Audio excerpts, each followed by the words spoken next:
Assalamualaikum warahmatullahi wabarakatuh. Waalaikumsalam. Alhamdulillahirabbil alamin wa bihi nasta'in ala umurud dunya waddin sayyidina wa maulana Muhammadin wa ala alihi wa sahbihi ajmain. Rabbi shrah li sadri wa yassir li amri wahlul 'uqdatam min lisani yafqahu qawli amin. Pemirsa Imajati TV, para penonton, sahabat ngopi, dan pendengar Radio Dais dimanapun Anda berada. Pertama-tama mari kita panjatkan syukur kita kehadirat Allah Subhanahu wa Ta'ala, yang mana pada kesempatan kali ini kita bisa berjumpa kembali di acara ngopi ngaji online perkara Islam. Kedua kalinya sholawat dan salam semoga tercurahkan kehadiran Nabi Agung kita Nabi Muhammad SAW. Semoga dengan mahabbah kita kepada baginda Rasul dapat memberikan kemudahan hidup di dunia dan kelak di yaumil qiyamah kita mendapatkan syafaatnya. Amin amin ya rabbal alamin. Pemirsa Imajati TV, para penonton, sahabat ngopi, dan pendengar Radio Dais dimanapun Anda berada, alhamdulillah kita berjumpa kembali di acara ngopi ngaji online perkara Islam. Dan pada episode kali ini seperti biasa kita kedatangan tamu guru kita. Beliau adalah Gus atau Kang Burhan. Ya. Assalamualaikum Bang. Waalaikumsalam warahmatullahi Kabari wabarakatuh. saya Sehat ya. Alhamdulillah sehat. Nah, dan seperti biasa ini teman ngopi saya ada Mas Aldi. Mas Aldi sehat? Alhamdulillah sehat Mas Anis. Sehat ya. Mas Anis gimana kabarnya? Alhamdulillah sehat. Sehat semua ini Walaupun alhamdulillah. cuaca di luar kadang hujan gitu ya. Tapi kita tetap jaga stamina biar bisa istiqomah ngopi. Mas Aldi. Ngopi. Baik. Nah, Mas Aldi, kita sudah kedatangan Kang Burhan, nanti akan bersama kita untuk diskusi tentang apa Mas kira-kira? Nah ini biasanya kan kalau Kang Burhan itu diskusinya tentang sesuatu yang melangit gitu loh Mas Anis. Oh, melangit. Nah, hubungan hamba dengan apa? Allah gitu loh kan. Nah ini juga mungkin sama. Kita akan membahas tentang ridho dan yakin gitu Mas Anis. Berarti kalau kita ingin melangit itu harus punya keyakinan dulu, Mas. Punya keimanan kan itu. Ya, Nah, kira-kira kalau melihat situasi saat ini, itu kan banyak sekali kejadian-kejadian yang harus kita yakini dan kita ridhoi. Nah, kira-kira seperti apa Mas Aldi? Menurut Mas Aldi, bagaimana kita bisa meyakini, terutama takdir itu bagaimana? Ya yang pertama kita memang perlu ridho sih Mas Anis dengan takdir yang mungkin Allah takdirkan buat kita. Misal kita kok ditakdirkan masih jomblo nih sekarang ini, ya itu kita ridho gitu. Dan kalau saya mungkin kemudian yakin bahwa nanti suatu saat juga kita juga pengennya misal kita nggak jomblo lagi, misal nikah atau apa, kita yakin suatu saat juga Allah Pasti akan ada. mengabulkan. Ya. Berarti ridho dulu, kemudian atau bebarengan. Ya ini mungkin bisa ditanyakan. Kalau Kang Burhan bisa Kang disampaikan Burhan juga ini tentang tentang ridho dan ridho dan yakin. yakin. Iya. Ya baik. Bismillahirrahmanirrahim. Assalamualaikum warahmatullahi wabarakatuh. Waalaikumsalam warahmatullahi wabarakatuh. Alhamdulillah wassalatu wassalamu ala Rasulillah. Amma ba'd. Baik para pemirsa Imajati TV, pendengar Radio Dais dan sahabat ngopi yang dirahmati Allah. Jadi menarik ini perbincangannya berkaitan dengan ridho dan yakin. Ini dua hal, kalau dalam ilmu tasawuf ini dua hal ini pasti dibahas. Jadi ada bab tersendiri tentang dua perkara ini, yaitu ridho dan yakin. Jadi memang ada salah satu hadis, ya hadisnya itu kalau dalam beberapa referensi itu riwayat Imam Tabrani, ada juga yang riwayat Imam Ahmad, bahwa beliau Rasulullah itu pernah menyampaikan innallaha ja'ala ar-rauha war-rohata fir ridha wal yakin. Allah itu menempatkan ar-rauha itu bahasanya adalah kenyamanan batiniah. Jadi batiniah perlu nyaman, zahiriyahnya kan juga perlu nyaman. Kalau mungkin Mas Anies sama asal di ini capek kan perlu tidur, perlu istirahat biar tenang. Ternyata hati juga butuh dengan itu. Ar-roha itu berarti Ar-roha itu lebih pada yang sisi batiniahnya.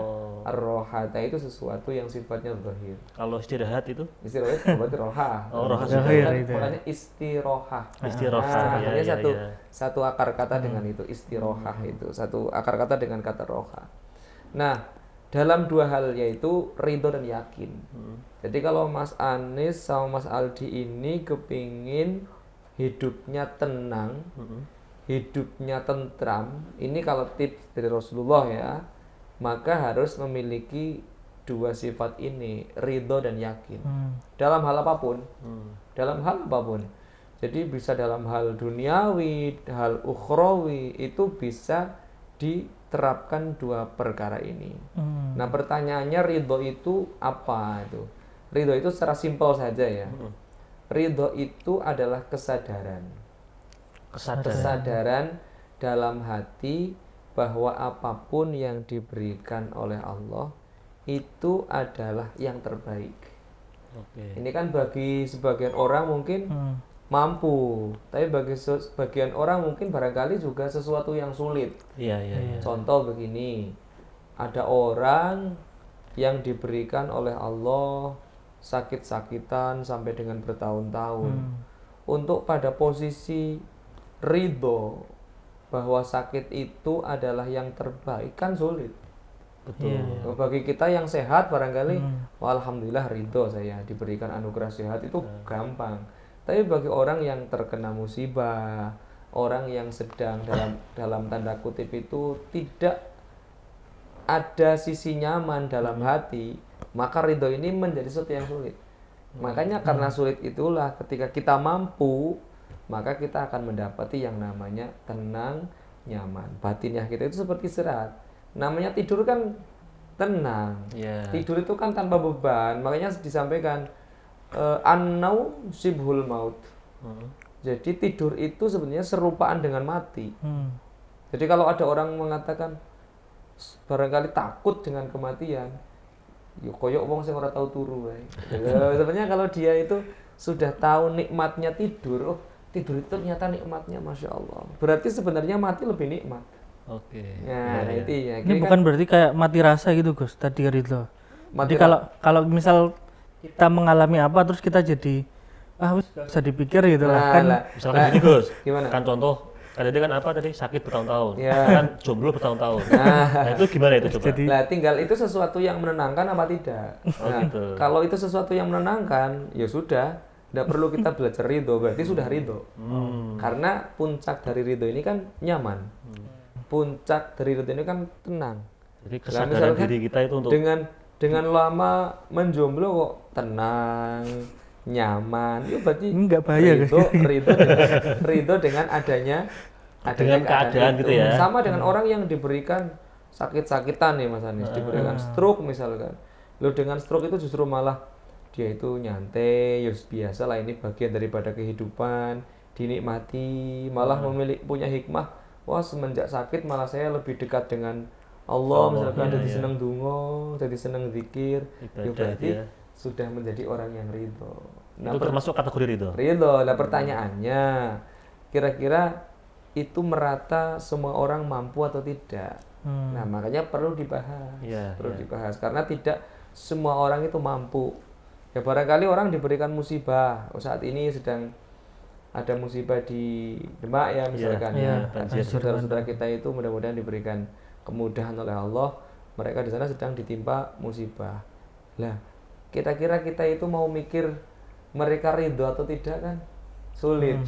Ya, bagi mereka barangkali juga kata angel kon ridho itu ya. Karena kan sebelum-sebelumnya kan juga nggak pernah banjir, ini banjir. Kan? Nah, sekarang kalau kita melompat menjadi mereka, lah kira-kira apa yang akan kita lakukan dengan keadaan itu?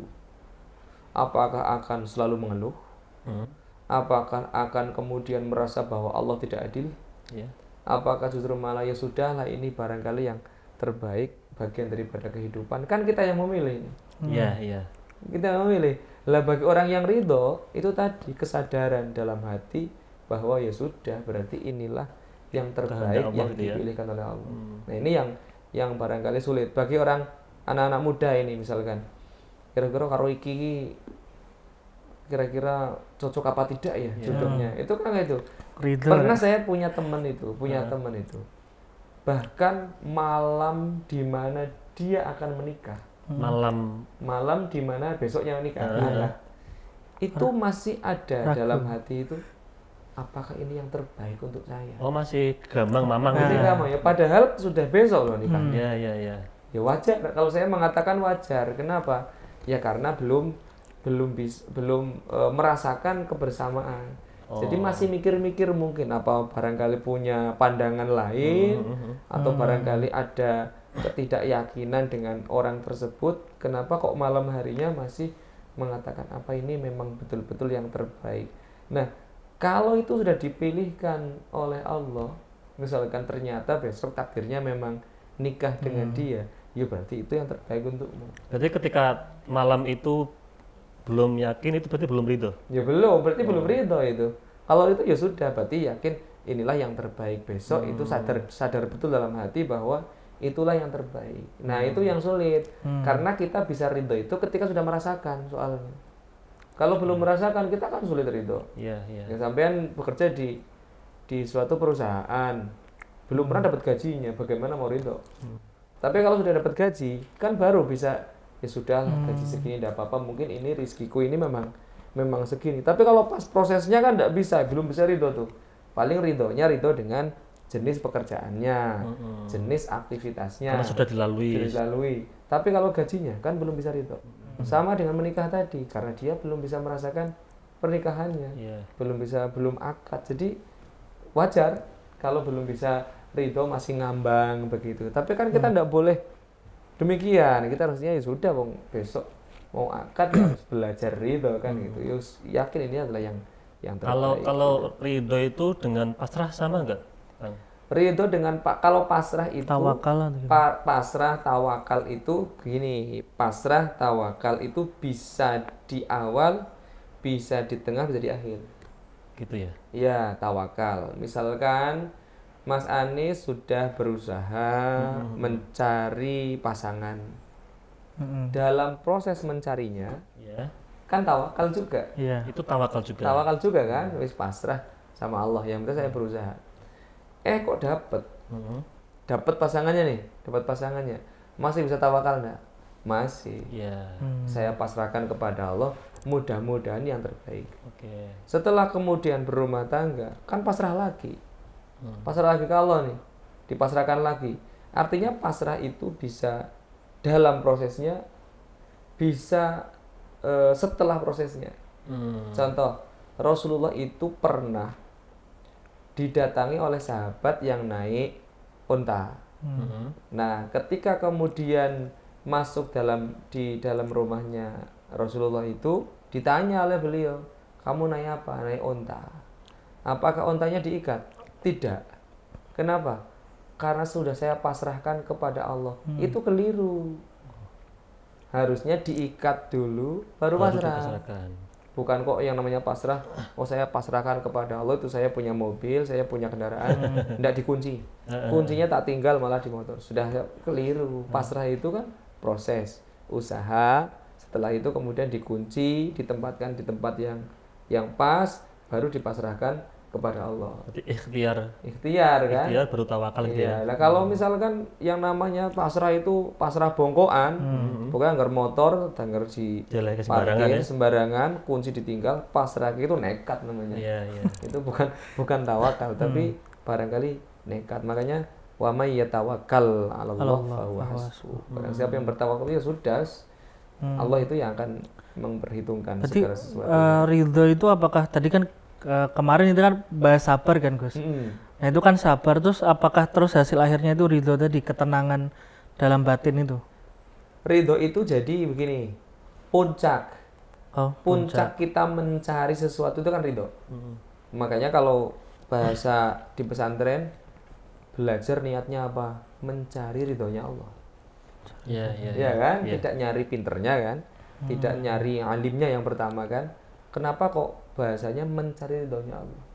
Karena yang dijadikan puncaknya adalah Allah itu ridho dengan apa yang kita pelajari. Jadi puncak dari tujuan. Nah, jadi puncak misalkan anggaplah tadi pasrah, kemudian sabar, ya kan? Ikhlas berarti qanaah, ada ikhtiar. Puncaknya apa? Ridho kan? Berarti itu masih di bawah ridho. Iya, puncaknya itu makanya dalam bab tasawuf, ridho itu ada di akhir-akhir. Di akhir-akhir. Awal-awal mesti pembahasan apanya? Niat dulu. Niat, nanti ikhlas, sabar, syukur begitu ya. Nah, ridho itu kayak apa ya?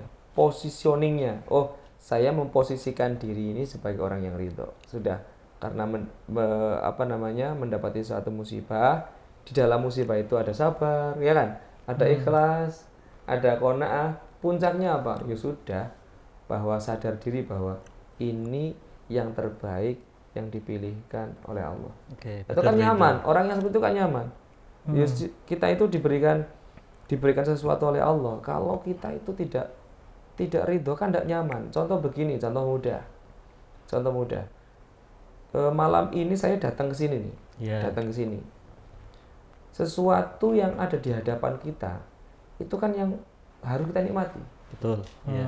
Nggak ngapain kita itu menikmati sesuatu yang tidak ada di hadapan kita. Saya ini dikasih minuman kopi nih. Saya kan tidak perlu mikir kenapa kok tidak jahe, kenapa kok tidak es teh ya misalkan, kenapa kok tidak yang lain selain kopi, kenapa tidak ridho saja dengan ini. Iya. Kan lebih nyaman. Ya ngapain kita mikir kenikmatan yang ada di luar diri kita saat ini. Makanya jatuhnya tidak ridho. Mas Anies nih, Mas Anies melihat nikmatnya orang lain. Mas Anies punya kendaraan, Mas Aldi punya kendaraan. Kok menikmati nikmatnya orang lain? Tiba-tiba kok ini tetangga saya, kok teman saya kok beli motor baru terus.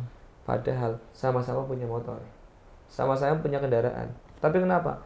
Tidak mampu ridho dengan kenikmatan yang diberi oleh Allah. Akhirnya apa? Tidak nyaman hidupnya. Iya. Makanya saya sering mencontohkan begini kan.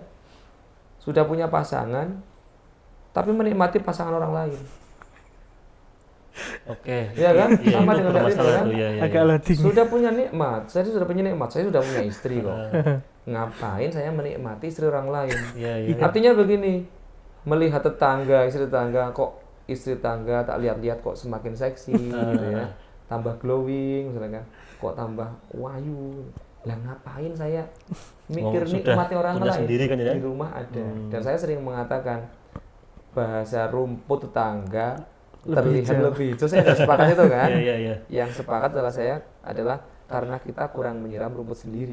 Kurang merawat itu ya. Kurang merawat sebenarnya. Lah bahasanya kan gitu. Kira-kira orang yang ridho itu yang seperti apa? Paling mudah adalah yang dia mampu menikmati apa yang disajikan oleh Allah.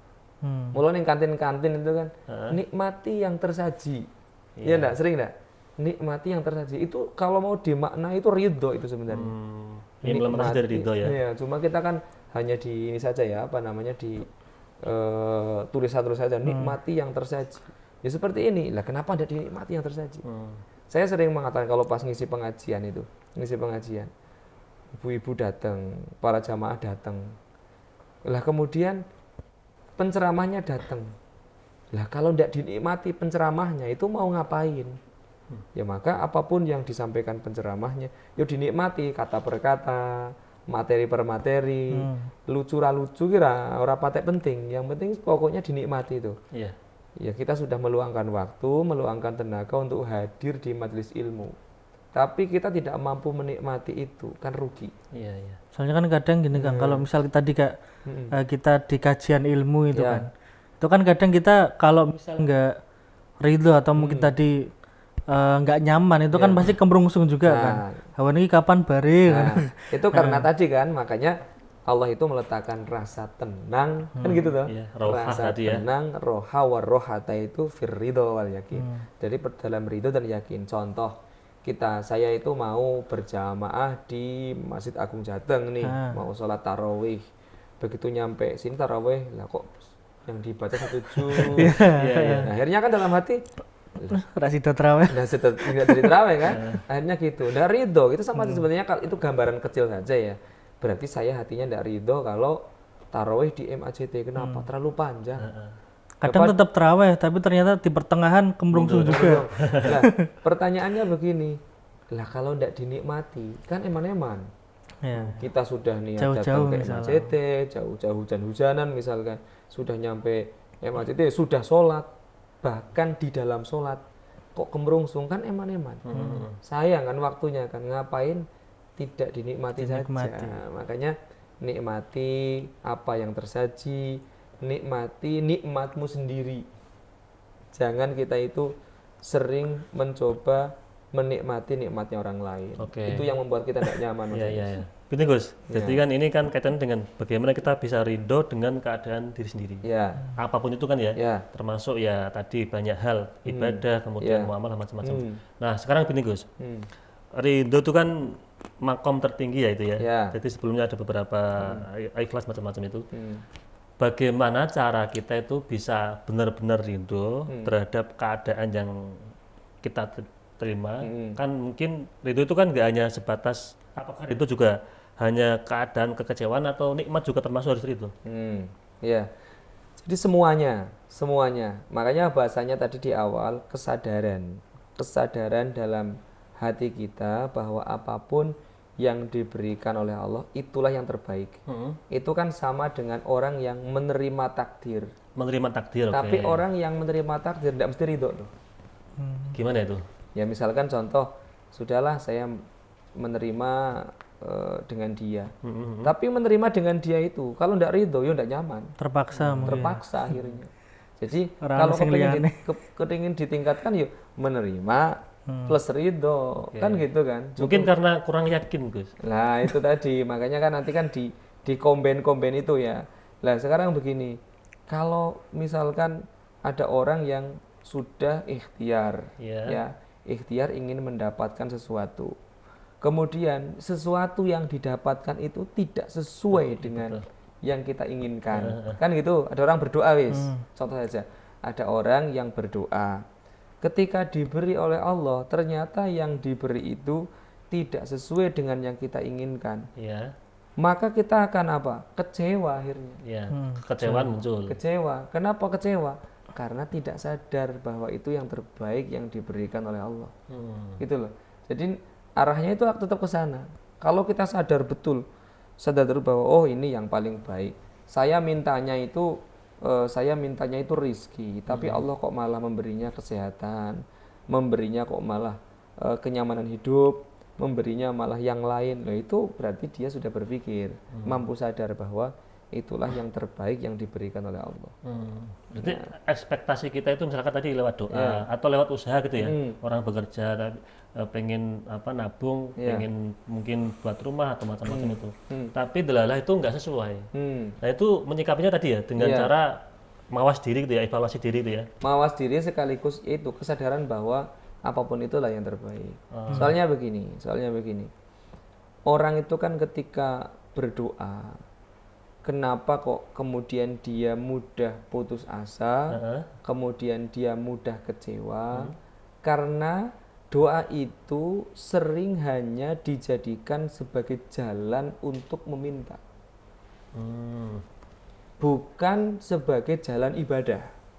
Padahal dawuhnya Kanjeng Nabi itu ad-doa huwal ibadah. Doa itu ibadah. Kenapa kok dikatakan ibadah? Karena perintah. Ud'uni astajib lakum kan, berdoalah kepadaku maka niscaya akan aku kabulkan. Tapi kebanyakan orang menempatkan doa ini pada makom di mana doa adalah jalan untuk meminta, sehingga ketika Allah belum memberi atau memberi tidak sesuai dengan ekspektasi kita, orang itu akan mudah kecewa, orang itu akan mudah putus asa. Mungkin karena ini kan kampanyenya itu kan kampanye yang viral itu kan kalau mau minta harus berdoa. Makanya sekarang kesadarannya ditambah. Kesadarannya ditambah bahwa yang namanya ridho itu ya ilmu sebenarnya. Ilmu. Harus didasari dengan ilmu dan iman itu. Kenapa? Karena kalau tidak tahu, misalkan contoh, kebanyakan orang itu merasa bahwa jalan saya untuk meminta ya doa. Doa itu jalan untuk saya meminta kepada Allah. Kalau hanya itu saja, saya tanya ke Mas Anis, kira-kira doa yang dilantunkan setiap hari itu sudah dikabulkan 100% atau belum? Belum kan? Bagi sebagian orang ada yang merasa bahwa mungkin belum waktunya. Bagi sebagian orang kok gak dikabul-kabul terus. Akhirnya apa? Kecewa, akhirnya putus asa. Itu karena Allah itu, saya sering menyampaikan, Allah itu menjawab doa kita itu dengan 3 cara, yaitu langsung dikabulkan. Langsung kabul ya. Ya Allah, saya minta kopi ya Allah. Kepingin kopi, tadi saya di jalan berdoa ya Allah, kalau aku kepingin kopi, ya dikasih kopi. Berarti langsung dikabulkan. Yang kedua, dikabulkan tapi nantinya kapan? Nunggu siap. Nunggu siap. Misalkan begini, ya Allah saya minta kopi ya Allah. engko sik sampean duwe penyakit asam lambung. Tak kasih kopi tapi nanti kalau sudah sembuh. Gitu loh. Padahal saya mintanya kopi, kepengin kopi. Allah itu maha sayang, maha tahu dengan kita. Nanti tak kasih kopi kalau asam lambungmu sudah sembuh. Jadi tetap Tetap dikabulkan, tapi nanti. tapi nanti. Nah, yang terakhir dikabulkan tapi diganti. Dikabulkan tapi Tapi diganti. diganti ya Allah, Misalkan saya minta kopi, ya. Nanti nyampe sini kok, oh dapatnya jahe. Ya tidak apa-apa. Walaupun saya mintanya kopi tapi dikasihnya jahe. Tetap Barangkali dikabulkan ya itu ya. nah, saat ridhonya apa? Barangkali jahe itu yang terbaik buat tubuh saya saat ini. Saya kalau sering mencontohkan kan ada orang minta kulkas. Minta kulkas, ya Allah minta kulkas. Besok harinya ada orang ngasih duit beli kulkas bisa. Yang kedua, ada orang minta kulkas, ya Allah ya Rob, saya minta kulkas ya Allah. Apa kata Allah? Sampean iki pasangin wae jeglek. Listriknya ora kuat gitu ya. Ngene kok menjaluk kulkas. Gini saja, nanti aku beri kulkas ketika kamu sudah siap. Kalau listrikmu itu wis mbok unggahke baru saya kasih kulkas. Ini kata Allah. Jadi dikabulkan tapi nanti ketika siap. Yang terakhir, ya Allah saya minta kulkas ya Allah. Saya kulkas umahmu kecil. Kulkas yang mbok jaluk gede. Katanya malah wagu gitu ya. Malah wagu masa pintu kulkas lebih besar daripada pintu rumah. Gitu. Gini saja, sama-sama dinginnya tak kasih ganti dispenser. Nah, kata Allah gitu. Yang terbaik bagi dia dispenser. Sama dengan kita meminta kepada Allah, mintanya kaya, minta segera didekatkan dengan jodohnya, macam-macam lah doanya kita. Tapi barangkali Allah ganti dengan yang lain. Yang kita barangkali tidak sadar bahwa itu adalah kenikmatan. Contohnya apa? Ya saya itu mintanya rezeki kepada Allah, tapi dikasih sehat terus, tidak pernah sakit. Nah itu yang barangkali kita itu terkadang kurang sadar bahwa itu yang terbaik yang dipilihkan oleh Allah. Oke, ini Kang. Jadi menarik ini sadar bahwa kita itu sebetulnya sudah dikasih Allah. Teman kita nggak ngerasa atau nggak peka kan gitu. Nah, biar bisa peka atau merasakan itu kan harus butuh keyakinan. Tapi kan karena semuanya kan kita kembali kepada Allah. Nah itu bagaimana Kang? Tapi sebelum dijawab kita akan jeda iklan yang mau lewat dulu.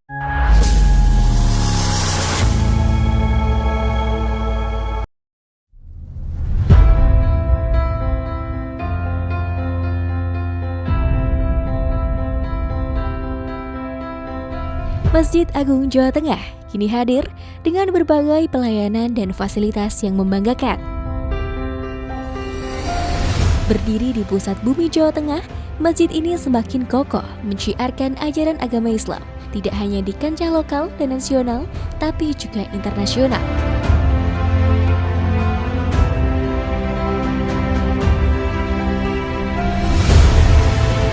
Mengikuti perkembangan dan kebutuhan masyarakat, Masjid Agung Jawa Tengah mempersembahkan sebuah lokasi yang mengantarkan, lokasi yang membekali untuk ibadah yang suci, manasik haji dan umroh Masjid Agung Jawa Tengah.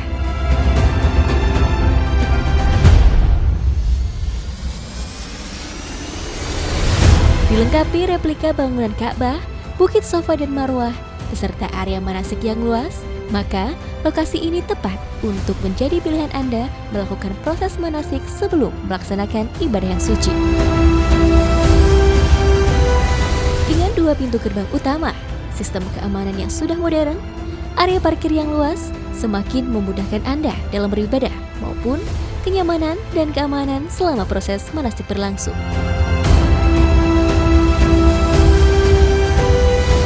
Hal penting lainnya adalah kemudahan akses untuk penginapan Hotel Geraha Agung, akses oleh-oleh Semarangan dan Jawa Tengah, tempat beribadah yang nyaman, juga akses wisata kota Semarang untuk sekedar memanjakan mata, menikmati hamparan kota dari atas menara.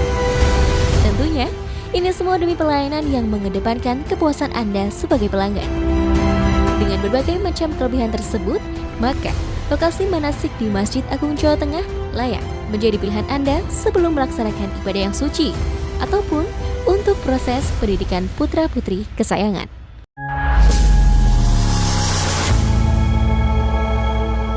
Pemirsa Masjid TV, para penonton, sahabat ngopi dan pendengar Dudais dimanapun Anda berada. Kembali lagi bersama kami di acara ngopi ngaji online perkara Islam, masih bersama Kang Burhan dan Mas Aldi. Kang, tadi di sebelum iklan ada, berarti itu kan tadi ridho ya? Ridho itu kan butuh prosesan begitu. Karena Kalau orang sudah ridho berarti sudah mengembalikan semuanya kepada Allah. Nah, untuk hal itu kan harus butuh keyakinan. Ya. Nah, bagaimana bisa kombinasi antara itu dengan keyakinan seperti apa? Baik. Jadi saya lanjutkan ya. Allah menempatkan ketenangan hidup kita dalam dua hal itu. Pertama ridho, tadi saya maknai kesadaran hati bahwa apapun yang Allah berikan itulah yang terbaik. Itu ridho. Itu orang yang pada makom itu insya Allah dalam kondisi miskin, kaya, sakit, sehat, kurang lebih itu sama. Karena sama-sama meyakini bahwa apapun yang diberi adalah yang terbaik. Nah, yang kedua ini posisinya adalah yakin. Yakin itu apa? Yakin itu kemantapan dalam hati terhadap sesuatu. Nah, kalau ada orang sudah mantap hatinya terhadap sesuatu, maka dia kalau mau beraktivitas, beramaliyah, bergerak ataupun mesti nyaman. Contoh begini, kita yakin dalam posisi iman kepada Allah. Allah itu punya nama 99 yang kita sebut sebagai Asmaul Husna. Itu misalkan. Lah, kita bisa meyakini Allah kan cukup dengan Asmaul Husna itu. Misalkan apa nih? Allah itu maha memberi. Allah itu maha mengabulkan doa kita. Gitu kan. Nah, dengan ilmu itu, makanya al-yakin wa al-ilmu sebenarnya. Yakin itu ya ilmu sebenarnya. Ilmu yang sampai kepada kita. Contoh, Allah itu maha mengabulkan doa kita.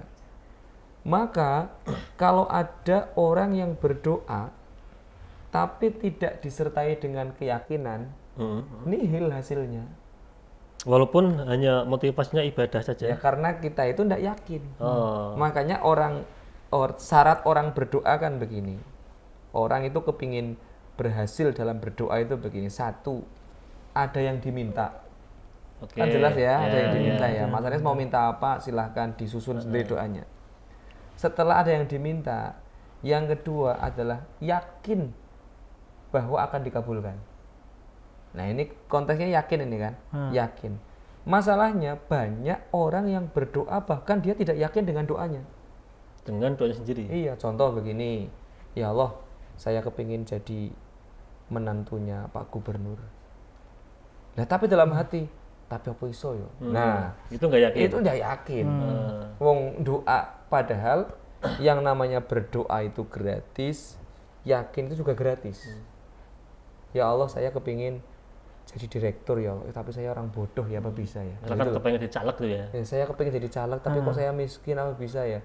Nah, ini berdoa saja, ndak yakin apalagi mau berjalan, kan gitu. Jadi berdoa saja, kita butuh ilmu untuk bisa yakin.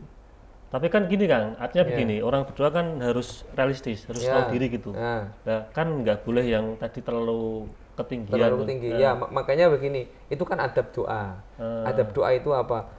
Kalau di kitab Hikam itu, Sarah Hikam itu, Syekh Zarruq itu pernah mengatakan contoh doa yang tidak beretika, meminta sesuatu yang mustahil. Meminta sesuatu yang mustahil, misalkan, ya Allah saya minta diturunkan makanan dari langit. Itu bahasanya itu kalau Syekh Zarruq itu mencontohkan, kan sesuatu yang tidak mungkin. Betul. Atau meminta sesuatu tidak mustahil, tapi itu perkara yang haram, perkara yang tidak boleh.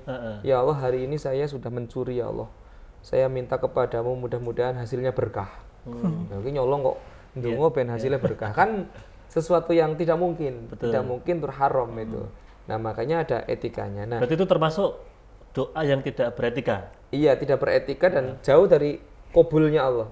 Nah itu etika saja. Nah sekarang kita kembali ke yakinnya. Lah kalau kita yakin bahwa Allah itu mengabulkan, itu kan gitu. Ya sudah, kalau berdoa apapun yang diminta, yakin saja bahwa Allah akan mengabulkan. Itu titiknya titik yakin. Nah makanya satu harus punya doa, harus ada permintaannya. Coro motivator itu harus punya semangatnya. Ada semangatnya, ada motivasinya dalam berdoa. Yang kedua, yakin bahwa apa yang diupayakan, yang disemangati itu dikabulkan oleh Allah. Nah, kemudian yang ketiga, ini sambil kita berdoa, usaha, sambil kita yakin. Yang ketiga ini siap. Siap. Ya, siap menerima dikabulkannya Apapun doa itu. Oh, siap menerima doa dikabulkan doa itu. Iya, lah kayak tadi itu loh, orang njaluk kulkas tapi ora siap aslinya. iya, iya. Aslinya dia belum siap minta kulkas. Kalau kita itu mau meminta air, ya etika yang terbaik yang bawa wadah. Sampean mau meminta beras, ya kalau bisa bawa karung lah atau bawa plastik. Siap gitu ya. berarti Siap ya. lah. Loh ini kok ada orang minta kok Kosongan gini. minta airnya. Lan di wadah ya. Rak duwe. Kayak ilah. Rak niat jaluk. Jadi misalkan saya minta jodoh, tapi rak siap berarti kan Harus siap belum. di wadah gitu ya. Sekarang gini wis, Mas Anies sudah punya permintaan minta jodoh. Kemudian yang kedua, yakin bahwa akan diberikan jodoh. Iya. Nah, tapi Mas Anies rak siap. Misalkan tidak berusaha memantaskan diri. Iya, iya, iya. Sing disenengi apal Quran. Sing disenengi duwe pondok misalkan loh ya. Iya, iya. Berdoanya oke, lolos. Yakinnya oke lolos. Lah siapa apa enggak? Jadi mantunya kiai hafal Quran, duwe pondok. Lah kalau kita itu kepingin itu mudah untuk sukses dikabulkan, yo minimal saya senang dengan Al-Quran, saya siap bareng-bareng ngopeni pesantren, mampu untuk mengabdi ngopeni pesantren. Jadi memantaskan diri Memantaskan kan gitu ya. diri kan gitu. Makanya kan begini rumusnya. Allah itu tidak akan kok mempertemukan orang yang buruk dengan orang yang baik. Allah itu akan mempertemukan yang baik dengan yang baik, atau minimal dengan orang yang siap baik. Oke. Siap baik. Kalau andai kata misalkan kok si A itu buruk, lebih buruk dari yang perempuan itu lebih buruk daripada Mas Anies. Yakinlah bahwa dia itu orang yang siap baik. Kalau Mas Aniesnya baik, Ataupun sebaliknya. atau sebaliknya. Makanya Allah itu akan menemukan yang baik dengan yang baik. Tidak akan menemukan yang hak dengan yang batil, itu tidak akan. Mesti akan yang baik dengan yang baik.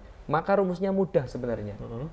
Kalau saya kepingin mendapatkan yang baik, cukup saya memperbaiki diri, maka Allah akan mempertemukan dengan yang baik. Kan sebenarnya rumusnya bisa dibalik seperti itu. Daripada kita berusaha golek pasangan sing apal Quran, duwe pondok, wayu, dhuwur. Ya, kita tidak siap untuk bisa menerima itu. Lah bagaimana doanya akan dikabulkan. Tapi kalau kita sudah siap, wah saya kepingin ngimbangi minimal harus alim, saya harus hafal Quran, Minimal saya surat Al-Ikhlas lah gitu lah. saya harus kaya misalkan, ya biar bisa terima dan sebagainya. Wah berarti dia selain berdoa, dia yakin akan dikabulkan, kemudian dia sudah siap untuk menerima itu. Karena sudah termasuk ikhtiar itu Kang ya. Ikhtiarnya. Nah, yang keempat, tadi kan punya mimpi, punya permintaannya, punya harapannya. Yang kedua yakin. Yakin. Kalau ya. mimpi itu akan menjadi kenyataan, akan qabul, akan menjadi sesuatu yang diberikan oleh Allah. Yang ketiga adalah siap menerima suksesnya itu. Yang keempat, syukuri yang ada dulu. Syukuri keadaannya apa kita dulu. Misalkan contoh, saya kepingin mobil. Saya kepingin mobil. Ya sudah, berdoanya oke, ya lah. Kemudian yakinnya oke. Kemudian siapnya apa? Oh, saya Siap sudah garasi. siap, garasinya siap. Sudah bisa nyupir gitu ya ya. sudah nabung, sudah belajar nyetir, kursus nyetir. Nah, ini yang keempat, syukuri yang ada dulu. Maksudnya tuh syukurin dulu, maksudnya belum Ya, dapat. belum dapat disyukuri dulu. Misalkan saya baru punyanya motor.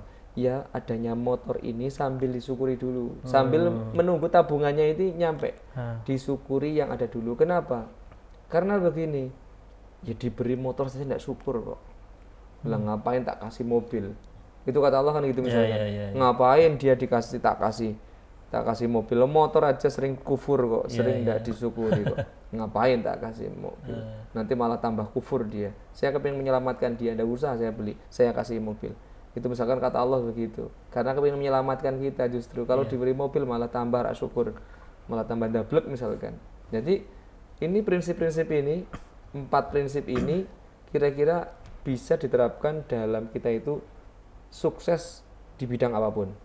Punya harapannya, punya keyakinannya, menyiapkan dirinya, kemudian yang keempat syukuri yang ada dulu. Yang terakhir, ini tidak kalah pentingnya, istiqomah, kembali lagi ke awal.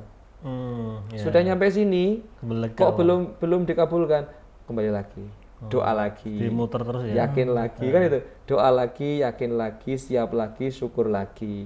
Nah kok belum sampai syukur, kok belum dikasih juga, kembali lagi istiqomah, doa lagi gitu loh. Walaupun caranya. lama jangka waktunya itu kan. Ya karena itu tadi kita barangkali belum siap untuk diberi itu. Iya, iya. Itu barangkali belum Mungkin siap. nggak kita juga kemarin yakin nyoblos nomor ini, Nah, tapi kemudian belum hasilnya dikabulkan ya, berarti itu memang barangkali memang yang terbaik adalah tetap yang dipilihkan oleh Allah. ridho berarti ya. Nah, makanya kan begini. Kemarin pas Pilpres ini calonku kok enggak jadi misalkan. Kita kembali saja kepada hadisnya Rasulullah. Wala tasubbu. Janganlah kalian memaki, menghina, menghujat. Kalau yang jadi adalah bukan pilihan kita, maka kita cukup meminta kepada Allah agar pemimpin kita diberikan kebaikan. Karena apa? Ketika pemimpin kita itu mendapati kebaikan, kebaikan itu untuk kalian juga. Nah, itu hadisnya kan demikian. Ya, yang terjadi itu kan berbeda. Tidak ridho, us kadung yakin, ya sudah yakin. Kemudian ketika dipilih ternyata tidak sesuai dengan keinginan, harapan, akhirnya tidak ridho. Tidak ridho itu tidak nyaman, akhirnya menghujat, memaki. Nah, ini yang barangkali menjadi pelajaran. Yang tidak boleh kan itu ya. Nah, makanya yakin ini sebenarnya mudahnya begini untuk sisi yakin. Kita punya ilmu apa tentang keyakinan sesuatu, kita dalami, kita fahami. Makanya dulu itu ada santrinya Ahmad Ibnu Hambal. Itu sowan ke beliau meminta nasihat. Di antara nasihatnya begini, wahai muridku, jika engkau yakin bahwa rizki itu dijamin oleh Allah, mengapa masih khawatir? Ini pertanyaan retoris yang tidak perlu dijawab. Saya tanya ke Mas Anis, Mas Anis yakin enggak kalau rizki itu dijamin oleh Allah? Yakin. Tapi masih sering khawatir enggak masalah rizki? Masih. Ya, berarti belum yakin. Oh gitu ya. Iya. Bahasanya kan begitu, Imam Ibnu Hanbal. Jika engkau yakin bahwa rizki itu dijamin oleh Allah, kenapa masih khawatir? Kalau masih ada kekhawatiran masalah rizki, berarti belum yakin kalau rizki itu dijamin oleh Allah. Makanya begini, misalkan contoh, ada orang sudah diberikan umur 70 tahun, hidup 70 tahun, aman, damai, nyaman. Lah kok masih mikir begini, ya Allah kira-kira besok bisa makan apa enggak ya? Iki podo karo wong sing ra yakin ning Gusti Allah. Lah dia sudah diberikan umur sampai 70 tahun, hidup nikmat, kok masih berpikir besok bisa makan atau tidak? Itu sebenarnya podo karo ngece Gusti Allah. Iya. Seolah-olah Allah tidak bisa memberi makan besok. Padahal dia sudah diberikan makan oleh Allah 70 tahun. Ini kan masalah keyakinan seperti itu. Nah, sekarang begini, sesuatu yang dijamin oleh Allah, kita tidak perlu bersungguh-sungguh dengan itu. Tidak perlu bersungguh-sungguh. Itu kan kalamnya Syekh Ibnu Athaillah. Jangan engkau bersungguh-sungguh. Kesungguhanmu terhadap apa yang dijamin oleh Allah, kesungguhanmu ngoyo, masalah rezeki ngoyo, sampai dengan melupakan yang dituntut. Doa ya, ada orang yang berdoa itu tuntutannya Allah. Kan kita dituntut untuk uni tadi, berdoalah kepadaku akan aku kabulkan. Jaminannya Allah apa? Dikabulkan ya. Kira-kira pantas apa tidak kita itu fokus dengan kok orang dikabul-kabul kenapa kok dikabulkan, kenapa kok Allah belum menjawab? Ngapain fokus dengan apa yang dijamin oleh Allah? Kenapa kita tidak fokus dengan apa yang dituntut oleh Allah? Kenapa kita tidak fokus meminta saja? Jadi masalah yang dijamin, perintahnya saja ya, perintahnya berdoa ya berdoa gitu ya. Sama dengan Mas Anis bekerja misalkan, sudah jelas-jelas setiap bulan itu digaji oleh perusahaan, diberi makan 2 kali setiap hari, pagi diberikan sarapan, siang dikasih makan siang oleh perusahaan. Ngapain Mas Anis kok mikir kira-kira misalkan ya Allah gajiku naik pora yo, kira-kira ini makanannya nanti enak apa enggak ya? Ngapain mikir yang dijamin? Kenapa tidak mikir bagaimana tuntutan kerja di perusahaan hari itu? Itulah, makanya kan ada etikanya. Kesungguhanmu terhadap apa yang telah dijamin, kemudian kelalaianmu pada apa yang dituntut itu merupakan ciri bahwa mata hatimu itu sudah mulai padam. Cahaya di hati itu sudah mulai padam. Apa?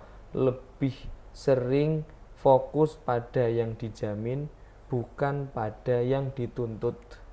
Lebih sering kita itu fokus pada apa? Yang diberikan oleh Allah daripada yang dituntut. Subuh kesiangan, zuhur asar, sibuk aktivitas pekerjaan, maghrib katanya di perjalanan, isya itu kerepotan, kecapean.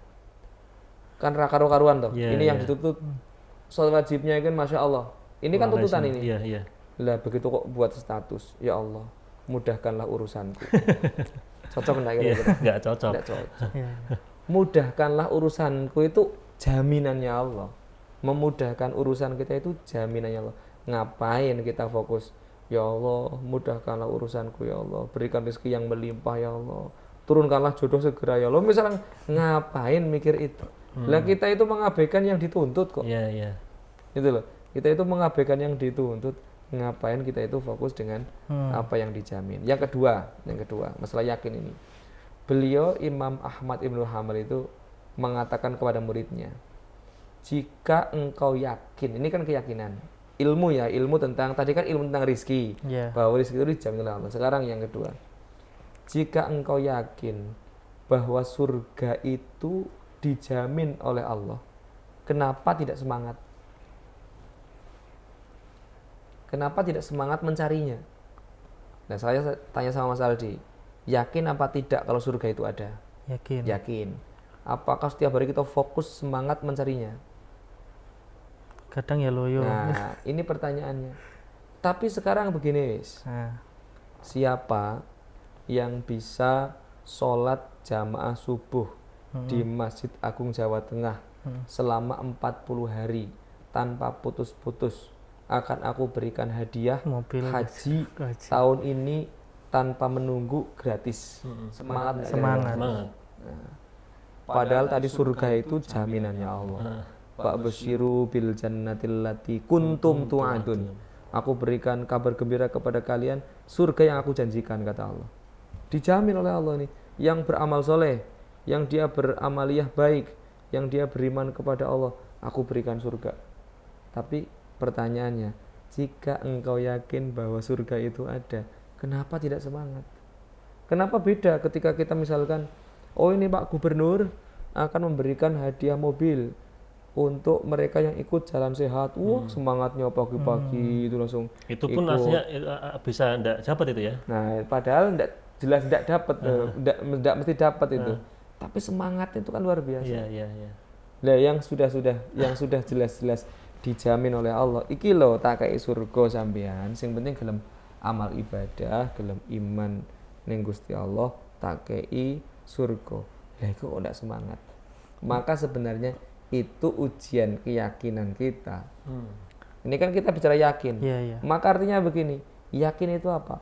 Kemantapan dalam hati, kan gitu sayang.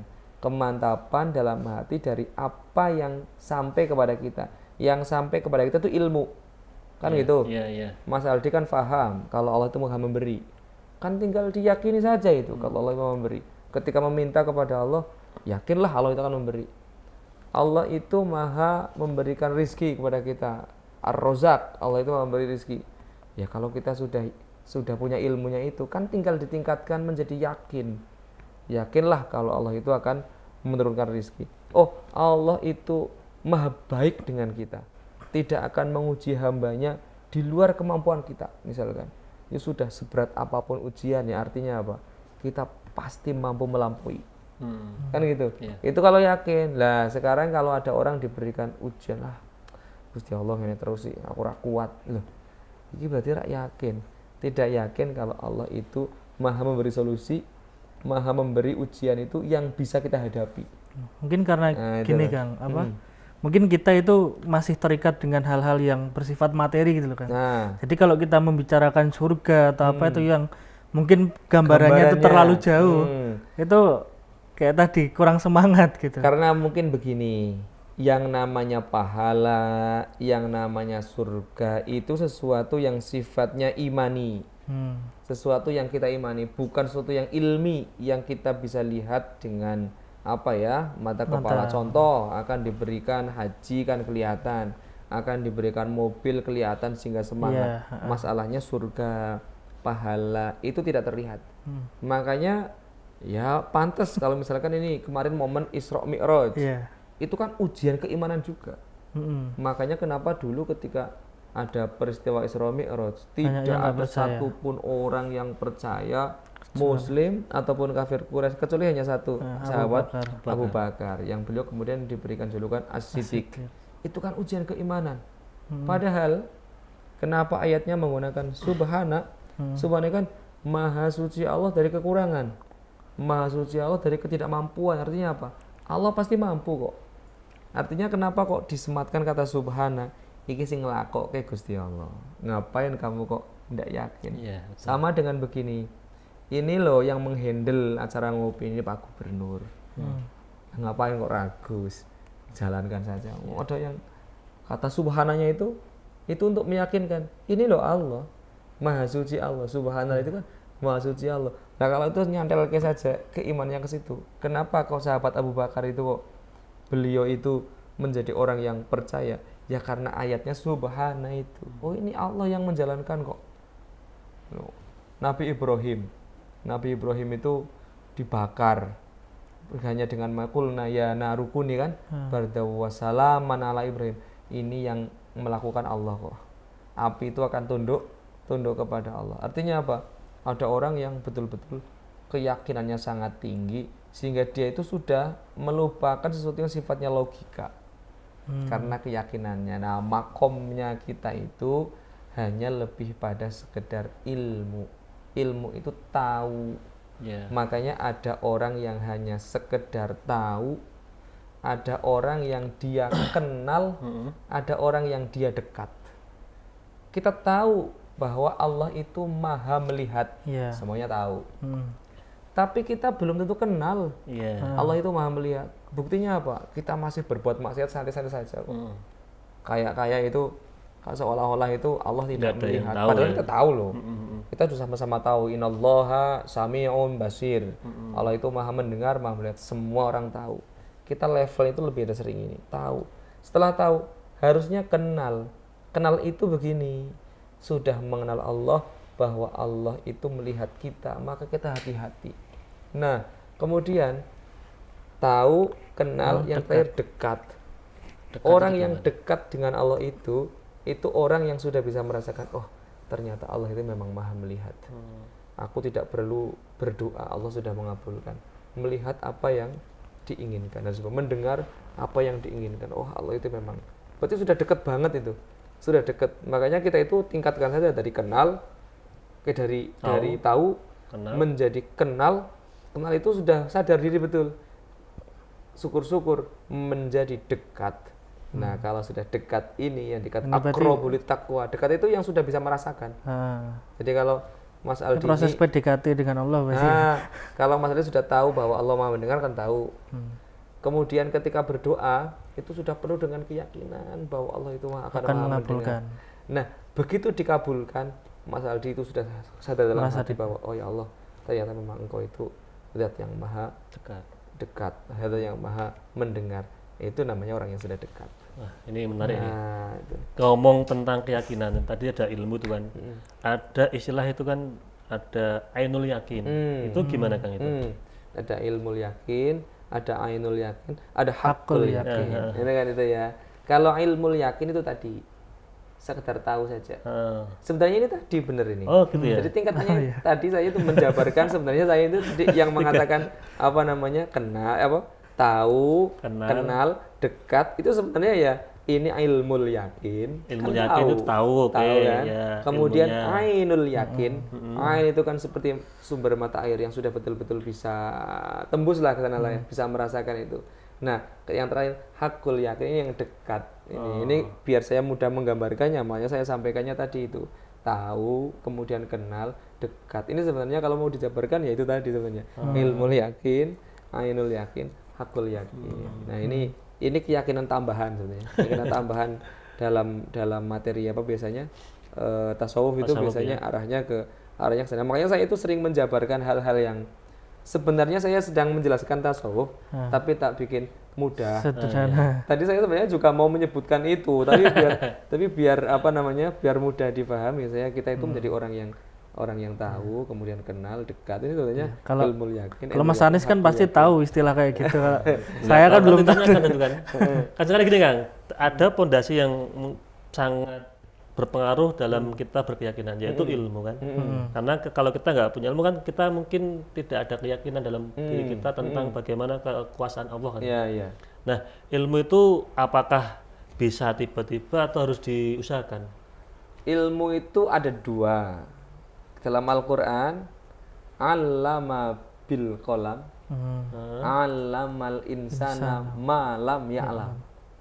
Allama bil qalam ini ilmu yang namanya bil kasbi, yang harus kita usahakan. Sekolah, kuliah, ngaji ning pondok, itu namanya ilmu yang memang yuk kita usahakan.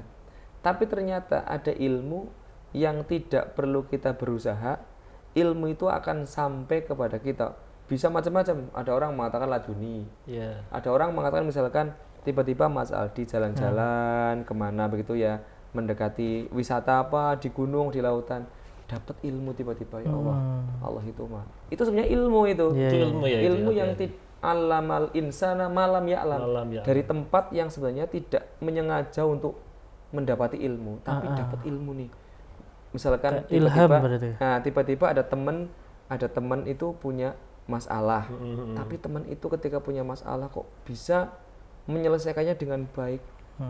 Mas Aldi menyimpulkan, oh ini orang yang barangkali orang yang ridho. Wah, ilmu ridho yang tidak dia sadari. Itu orangnya memang betul-betul orang yang ridho. Nah, caranya bagaimana? Kalau bil qalam allama bil qalam itu dengan belajar, allamal insana ma lam ya'lam. Ini caranya dengan kita itu dekat bertakwa kepada Allah. Makanya di ayat lain, wattaqullah wa yu'allimukumullah. Dan bertakwalah kepada Allah, maka Allah akan mengajarimu. Yang ngajarin langsung Allah. Wattaqullah wa yu'allimukumullah. Bertakwalah kepada Allah, maka Allah akan mengajarimu. Nah, ini yang mengajari Allah. Jadi kadang kita itu, mohon maaf, ilmu itu bisa kita dapatkan dari manapun. Bahkan misalkan malam ini, oh sebenarnya saya dapat ilmu. Itu ya, saya dapat ilmu. Oh, ini ada orang-orang muda yang Masya Allah semangatnya luar biasa. Ini ilmu sebenarnya. Bagi saya itu ilmu. Wah, berarti teman-teman di sana tidak mesti semangat seperti ini, ikhlas seperti ini. Oh, berarti ada orang yang ikhlas, dapat ilmu. Tanpa saya belajar, tanpa saya menulis, dapat orang itu, dapat ilmu itu. Misalkan di perjalanan nanti tiba-tiba ada orang yang meminta-minta, kita langsung dalam hati langsung, ya Allah, ternyata ini rezeki itu memang sudah diberikan Allah semakom-makomnya. Ada orang yang memang ya dia meminta-minta. Itu ilmu. Ada orang yang kita itu berusaha bahkan dengan mudah bisa mendapatkan rezeki. Ada orang yang banting tulang baru mendapatkan rezeki yang sama dan sebagainya. Ilmu ternyata memang ini ilmu. Allah yang mengajarkan. Iya. Tapi tadi sarannya harus takwa dulu, Mas. Nah, semakin kita dekat takwa kepada Allah, ilmu itu akan lebih mudah kita dapati. Makanya istilah Jawa itu kan weruh sak durunge winarah itu apakah termasuk itu juga? Tafsir, misalkan kita mensyarahi hadis, bagaimana sebenarnya kita kok bisa menjabarkan itu? Padahal dari yang ngajari Imam Syafi'i misalkan, Imam Ibnu Abbas misalkan, kira-kira dari mana beliau mendapati ilmu bahwa menerjemahkan ini awalnya, padahal sebelumnya tidak ada penafsir lain. Kenapa kok bisa menafsiri ini?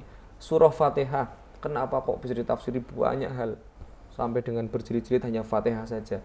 Kira-kira itu apa ada yang ngajari? Itu kan biasanya kan kadang membaca sendiri, dapat ilmu. Saya juga sama. Saya kepinginnya belajar Isra Mi'raj. Malah saya tidak mendapati pelajaran Isra Mi'rajnya. Nggak hafal-hafal. Malah saya mendapati ilmu. Oh, ternyata belajar itu memang betul butuh usaha. Malah dapatnya itu. Karena apa? Membaca ndak mudeng-mudeng. Moco ora mudeng-mudeng.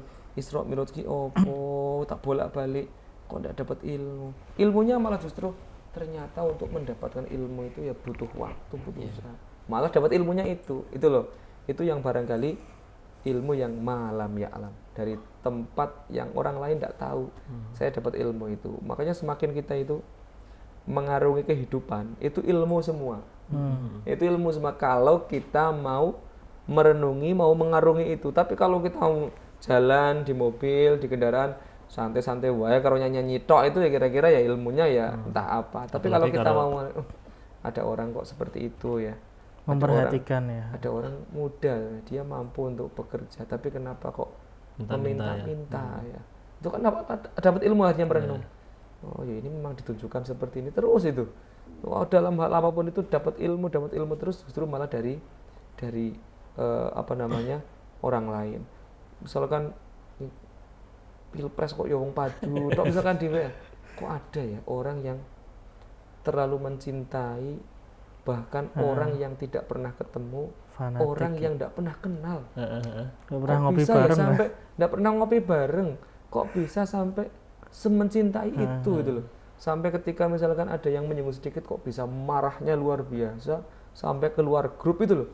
Padahal tidak pernah ketemu. Ini tidak nyindir siapa-siapa. Nah, ini kok sampai bisa seperti itu loh maksudnya. Nah, ini kan akhirnya apa? Dapat ilmu itu. Ini terlalu mencintai itu ya, bahaya juga ya terlalu mencintai itu. Padahal orang yang tidak pernah tahu sama sekali. Jadi ilmu itu sekali lagi bisa kita dapatkan dari manapun, bahkan dari jalan yang tidak pernah disangka-sangka. Nah, itu rezeki yang, makanya saya menyampaikan rezeki yang terbaik yaitu kalau kita itu belajar dapat ilmu ini nilainya A, nilainya B, ya itu malah ilmu yang sudah jelas kita ketahui karena ada penilaiannya, ada ukurannya. Tapi ternyata ada ilmu yang min haitsu la yahtasib. Datang itu tanpa kita usahakan, tiba-tiba datang sendiri gitu ya. Iya. Dan Kok kita ono belajar. ini, ya. Ada orang jenisnya kok seperti ini, ada orang modelnya begini. Oh, saya harus begini. Saya tidak senang ini, berarti saya harus jangan meniru ini kan gitu. Berarti setiap orang itu bisa merasakan Bisa. ilmu yang tadi tanpa belajar. Bisa. Yang penting itu tadi kalau kita bertawak kepada Allah itu kan Allah akan mudah memberikan ilmu kepada kita. Mudah itu loh, hikmahnya itu banyak dapat. Ya, makanya kenapa misalkan kok ada Syarah Al-Hikam, itu kan hikmah kehidupan. Beliau Syekh Ibnu Athaillah As-Sakandari itu membaca ayat, membaca hadis, membaca kehidupan, dapatlah kalam. Kan itu sebenarnya kata-kata mutiara. Misalkan Mas Aldi membaca ayat Al-Quran tentang apa, diresapi begitu, membaca hadis, tiba-tiba kok ini kehidupannya seperti ini, dapatlah kata-kata mutiara. Itu sebenarnya kan kalau mau dibukukan kan sama dengan Al-Hikam, hanya saja bedanya apa? Nilai spiritualnya berbeda. Nah, ketakwaannya berbeda tadi. Jangan sampai nanti Mas Aldi begitu terus jadi ahli tafsir loh. Nah, ketakwaannya berbeda. Buat buku kata mutiara saya sendiri. Nah, kalau semakin ketakwaannya itu tinggi, saya yakin hikmah-hikmah yang didapat dalam kehidupan itu juga banyak dan dampaknya pun lebih mengenal. Dan hikmah yang mungkin kayak Syekh Ibnu Athaillah itu akurat juga kan buat kehidupan kita. Iya, karena memang itu ilmu kehidupan. Kemarin saya beli kitab, bukan syarahnya Ibnu Athaillah tapi Syarhul Hikam Al-Haddadiyah. Al-Habib Abdullah bin Al-Haddad. Beliau ternyata juga ada Al-Hikam Al-Haddadiyah. Saya baca betul itu. Ya, bukan saya membanding-bandingkan ya, tapi barangkali memang nilai spiritualnya beliau dengan Syekh Ibnu Athaillah berbeda, sehingga ilmu yang didapati padahal sisinya sama nih, sedang menyoroti tentang bagaimana nikmatnya Allah misalnya. Tapi antara Syekh Ibnu Athaillah itu masalah nikmat seperti ini, Syekh Habib Abdullah bin Al-Haddad itu seperti ini.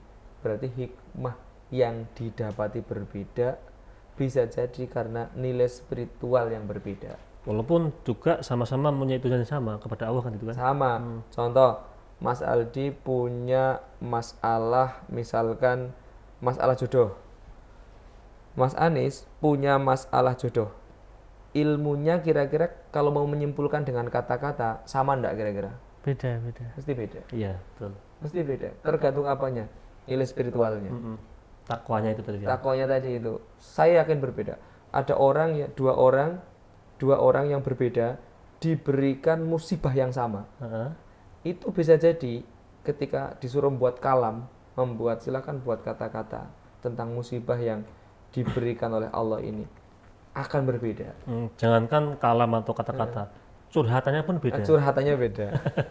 Ada bumbu-bumbunya apa Iya. itu beda. Nah, itu kira-kira berkaitan dengan kenyamanan hidup lah. Jadi kita itu kalau kepingin hidupnya nyaman ya, kalau menurut Rasulullah itu ya dengan dua cara itu. Ridho dan Ridho yakin. Dan yakin tadi kita butuh ilmu juga. Nah, itu karena memang awalnya yakin itu harus dengan ilmu dulu. Dan ngopi ini adalah satu cara untuk kita mendapatkan Mendapatkan ilmu. ilmu. Nah, barangkali seperti ini ya. Barangkali contoh mudah.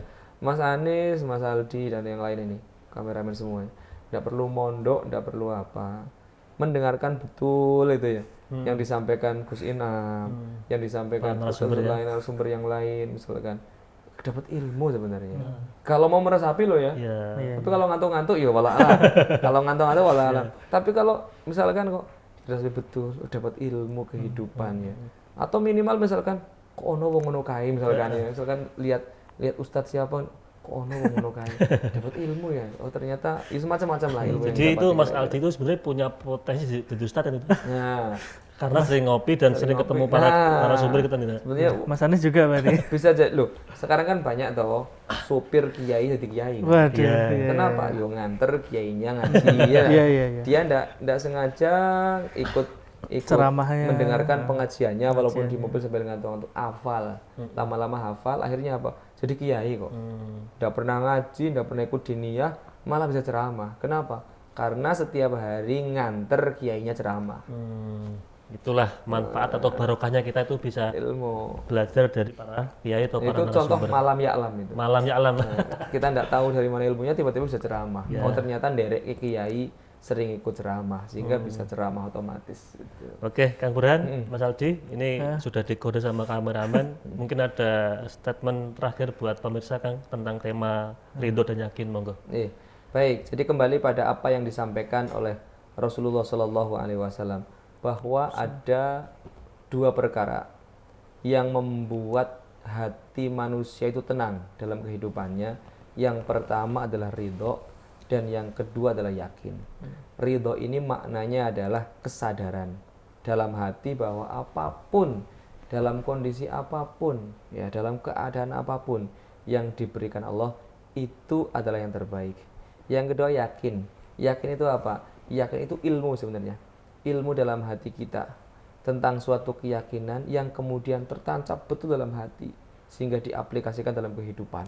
Yakin terhadap apapun. Allah itu punya banyak sifat. Kalau kita yakin satu persatu, maka akan mendapati ilmu yakin itu. Jadi kalau kita kepingin tenang, yang kuncinya dua, masalahnya seperti tadi, yaitu kita hidup dengan cara yang ridho, kemudian dengan penuh keyakinan. Insya Allah kita akan menjadi orang-orang yang hidupnya tentram, nyaman, dohiron, wabatinan. Dohir kita maupun batin kita. Kira-kira itu saja. Matur suwun Kang Burhan sudah menyampaikan ilmu dan kita itu sebenarnya sudah dapat banyak kalau mau belajar. Mas Aldi, terima kasih sudah ngopi. Pemirsa Masjid TV, para penonton, sahabat ngopi dan pendengar Radio Dai dimanapun Anda berada. Demikian ngopi pada episode kali ini. Saya selaku host, apabila banyak salah, banyak gelap, mohon maaf yang sebesar-besarnya. Akhirul kalam. Assalamualaikum warahmatullahi wabarakatuh.